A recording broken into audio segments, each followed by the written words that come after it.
Delhi coaching में हुए हादसे के लिए कोचिंग प्रबंधन के साथ एमसीडी भी जिम्मेदार है। दिल्ली में यूपीएससी की तैयारी कर रहे ग्वालियर के एक छात्र ने इस कोचिंग संस्थान की 26 जून को एमसीडी में कंप्लेंट की थी। ग्वालियर के रहने वाले किशोर कुशवाहा दिल्ली में ही यूपीएससी की तैयारी कर रहे हैं। उनका रोज आईएएस कोचिंग इलाके से निकलना होता था।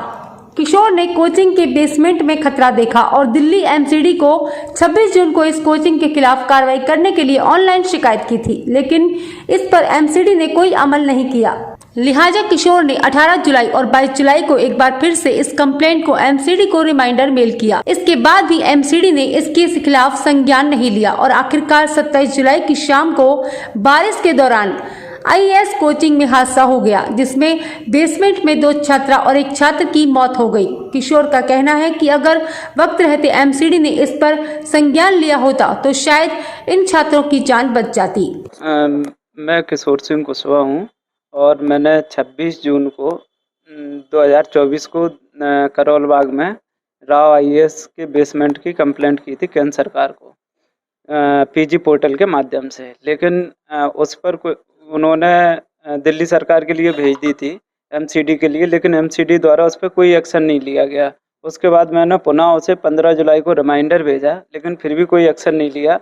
उसके बाद फिर मैंने 22 जुलाई को दोबारा रिमाइंडर भेजा उन्हें, उसके बाद भी उस पर कोई एक्शन नहीं लिया गया। उसके बाद जो घटना वहाँ पर घटित हुई है बेहद दुखद एवं संतापपूर्ण है, लेकिन उस पर यदि वो एक्शन हो जाता तो ये दुर्घटना नहीं होती और बच्चों का हित सध जाता। तो इस प्रकार से कई लाइब्रेरीज बेसमेंट में संचालित होती हैं और कई कक्षाएं संचालित होती हैं, सिर्फ दिल्ली के ओल्ड राजन नगर में ही नहीं बल्कि मुखर्जी नगर में, ग्वालियर के पड़ाव और जो बड़े बड़े क्षेत्र हैं वहाँ पे भी, जहाँ पे एजुकेशन हब है, कोटा, जयपुर, पटना, इंदौर, बड़ी बड़ी सिटियों में बेसमेंट में लाइब्रेरी संचालित होती हैं, जिससे लाखों छात्रों के भविष्य पर संकट मंडरा रहा है। क्योंकि ये बिल्डिंगें पहली बात जर्जर होती हैं, दूसरा एमसीडी या नगर निगम की तरफ से इनमें परमिशन नहीं होती है, सिर्फ स्टोरेज के लिए परमिशन होती है।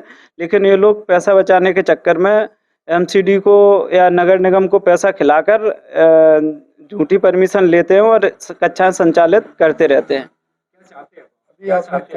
पूरे देश में ये स्थिति है। मैं यही चाहता हूं कि जो पब्लिक ग्रीवियंस पोर्टल है उसके माध्यम से जो शिकायतें होती हैं तो उन्हें संज्ञान में ली जाए, क्योंकि मैंने 26 जून को करेक्ट 1 महीने पहले शिकायत की थी। यदि उस पर कार्रवाई हो जाती तो वो जो जाने गई हैं वो बच जाती हैं आराम से।